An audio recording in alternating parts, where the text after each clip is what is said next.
Hello everyone दोस्तों, DRDO के लिए आप सभी लोगों ने प्रिपरेशन शुरू कर दी होगी अपनी एग्जामिनेशन की सितंबर 11 की। जैसा कि आपको पता है कि अलग अलग ब्रांचेस में काफ़ी अच्छी खासी वैकेंसीज हैं। मैकेनिकल इंजीनियरिंग में, इलेक्ट्रिकल इंजीनियरिंग में, इलेक्ट्रॉनिक्स इंजीनियरिंग में स्पेसिफिकली बहुत ह्यूज नंबर ऑफ वैकेंसीज हैं। 561 वैकेंसीज टोटल हैं सीनियर टेक्निकल असिस्टेंट बी के। इससे पहले बहुत सारे स्टूडेंट्स यहाँ पर सवाल कर चुके हैं, सर कितने नंबर लाने होंगे, कितने तैयारी किस तरीके से करें कि ये एग्जामिनेशन क्लियर हो जाए।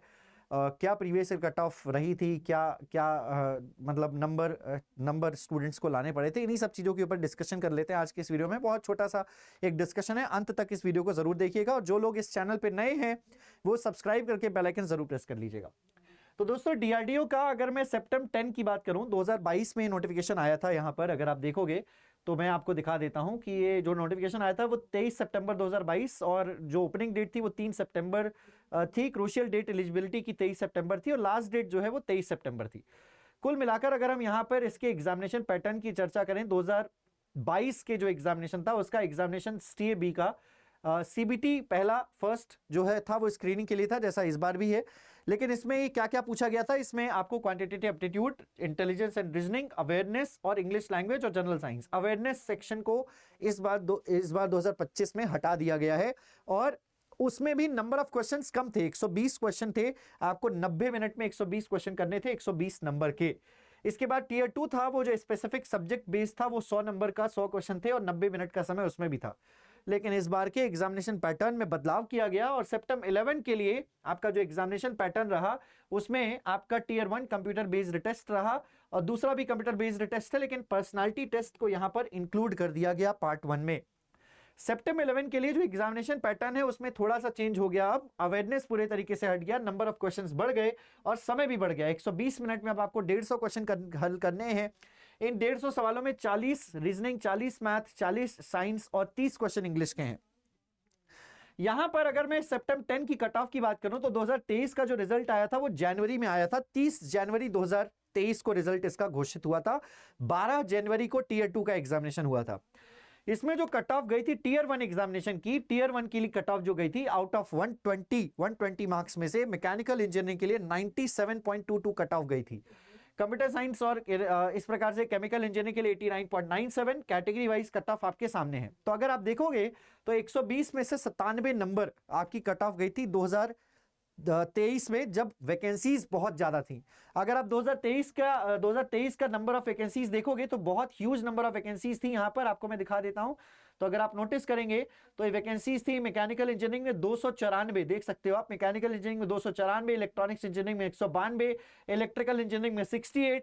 ये काफी बड़ा नंबर है। इस बार ऑब्वियस सी बात है कि वैकेंसीज जो है वो घट चुकी हैं, लेकिन एग्जामिनेशन पैटर्न में बदलाव का थोड़ा सा बेनिफिट जरूर मिलेगा। अवेयरनेस के हट जाने के साथ साथ इंग्लिश का इंक्लूड हो जाना थोड़े से सीबीटी 1 में सिलेक्शन के चांसेस इसलिए बढ़ा देता है क्योंकि आरआरबी जूनियर इंजीनियर की जो लोग तैयारी कर रहे हैं उनको सिर्फ एक इंग्लिश एक्स्ट्रा सब्जेक्ट पढ़ना है। बाकी सभी सब्जेक्ट जो है वो तैयार है, उनके साइंस के तैयार है, मैथ्स तैयार है, रीजनिंग तैयार है, ऑलमोस्ट ये सब तैयार है। तो इस बार मैं ये कहूंगा कि सीबीटी 1 में आपको अगर स्कोर करना चाहिए तो एटलीस्ट 75% मार्क्स के लिए स्कोर करना चाहिए। 75% मार्क्स के लिए टारगेट करना चाहिए, मोर देन 75% मार्क्स अगर आप टारगेट कर सकते हो तो, क्योंकि एग्जामिनेशन लेवल सीबीटी 1 का आसान रहने वाला है, ईजी रहने वाला है। और अगर टफ गया, अगर टफर मतलब थोड़ा सा मोर देन एवरेज चला गया तो नंबर ऑफ अटेम्प्ट्स जो है वो फिर सेफ अटेम्प्ट जो है वो घट जाएंगे और जो है सीबीटी 1 के लिए फिर आपका जो कट ऑफ है वो भी घट जाएगा। जाहिर सी बात है कि अगर हम 2023 का टीयर 2 का कट ऑफ देखेंगे तो ये तो टीयर 1 का कट ऑफ था, है ना, टीयर 1 का कट ऑफ था, टीयर 1 का। और इसके बाद अगर मैं यहां पर 2018 का दिखा देता हूं, टीयर 1 का 2018 का टीयर 1 का 116 है ना, ओबीसी के लिए 113, 2018 में काफी ज्यादा कट ऑफ गया था। और इसी प्रकार से टीयर 2 का देख सकते हो 72 नंबर कट ऑफ गया था। आई थिंक मुझे ये लग रहा है कि ये भी टीयर 2 का ही कट ऑफ है, ये भी टीयर 2 का ही कट ऑफ है। यहाँ टीयर 1 जो है वो मेंशन कर दिया गया है, ठीक है।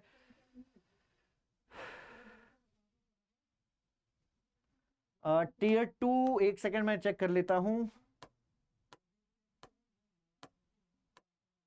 टीयर 2 का 100 नहीं, टीयर 1 का ही है, वो टीयर 1 का ही है क्योंकि आउट ऑफ 100 97 कट ऑफ नहीं हो सकता। आउट ऑफ 100 टेक्निकल जो है, टेक्निकल क्वेश्चन में 97 कट ऑफ नहीं हो सकता, तो ये टीयर 1 का ही है। मुझे एक बार को लगा 2018 को देख के कि ये टीयर 2 का हो, बट नहीं, ये टीयर 1 का ही है। आउट ऑफ 120 मैकेनिकल इंजीनियरिंग के लिए 97.22 मार्क्स की रिक्वायरमेंट थी।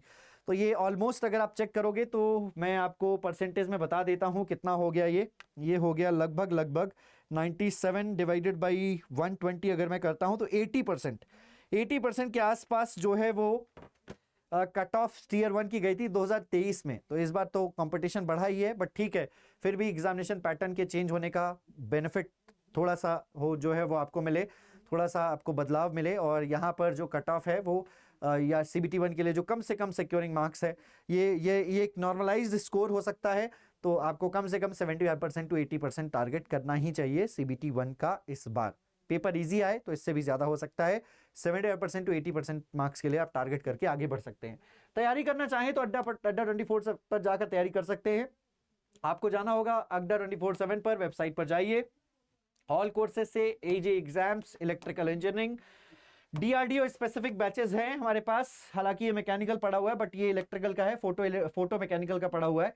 तो ये 2199 रुपए प्राइस है। मोर ऑफर्स पर जाइए, कूपन कोड लगाइए Y1022 और यहाँ पर आपको मिलेगा मैक्सिमम डिस्काउंट। 1999 रुपए में CBT 1 और CBT 2 दोनों की तैयारी हो जाएगी। 24 महीने की वैलिडिटी के साथ आपको ये कोर्स मिलेगा, 24 महीने। जो लोग इस चैनल पे नए हैं वो सब्सक्राइब करके बेल आइकन जरूर प्रेस कर लेना। और इसी प्रकार से मैकेनिकल इंजीनियरिंग के कैंडिडेट्स भी आप सब्सक्रिप्शन परचेज कर सकते हैं, कोर्स परचेज कर सकते हैं।